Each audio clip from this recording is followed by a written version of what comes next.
Fox 45's Rebecca Pryor. She has more on how a victim of juvenile crime is reacting to that marathon meeting into DJS. Rebecca. Mary and Guy, it was a senseless attack that changed his life forever. We've told you this story time and time again.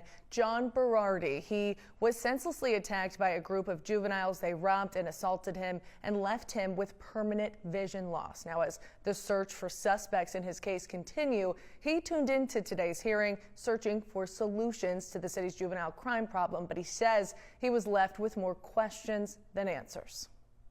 They need to be on a football team. Miles from Annapolis, city resident John Berardi listening in. I don't have that here. As state lawmakers discuss an issue that hit home last November. Yeah, I was, looking for, okay, where does what happened to me come into play? But in the hours spent debating and dissecting juvenile crime data, are we tracking stuff? Simple questions still unanswered. Is juvenile crime up? Was not a question anyone seemed to ask. And solutions to stories like his. And at that point, it's like a black hole. Never entering the conversation. The police department says it's up.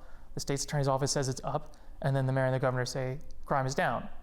I tend to believe the people on the street. I believe my own circumstances. So, I really wish that was talked about more. Repeat offenders, also top of mind for Berardi. He believes a lack of consequences within DJS is emboldening kids to commit crimes like his. A juvenile striking him over the head with a metal pole during a robbery that since robbed him of his eyesight.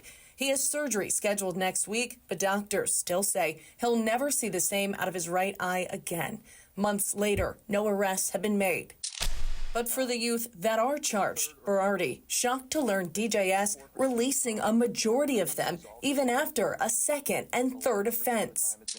And for the kids offered services, up to 70% never receiving them. If you're not detaining and you're not giving them services, then what are you even doing?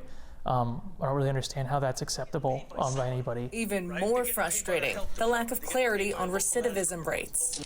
We're not measuring inputs, we're measuring outcomes. Recidivism's down. And the recidivism that you're quoting isn't even from when you were here, sir. So I wouldn't quote that. You don't have any numbers to support that. We have numbers that were just given by Dr. Betzinger. Across the enterprise, though, is it up or down? It's kind of a little of both. Really kind of goes up and down. Meaning he doesn't know if his entire program's working or not. Like, that should be the #1 metric he's held accountable for, and he can't speak to it. That should be enough right there to realize that a major change needs to happen. And Berardi has been calling for change, going directly to the governor, sending him a letter requesting Schiraldi's resignation. Now, the governor never responded to him directly, but his office did send Fox 45 a statement. In it, he said more work does need to be done, but he also touted a reduction in juvenile homicides and shootings while ignoring the uptick in carjackings and robberies. Reporting live in Baltimore City, Rebecca Pryor, Fox 45 News. I'm Kai Jackson. Thank you for watching. Here's another video to watch. Also, please take a moment to subscribe to our channel.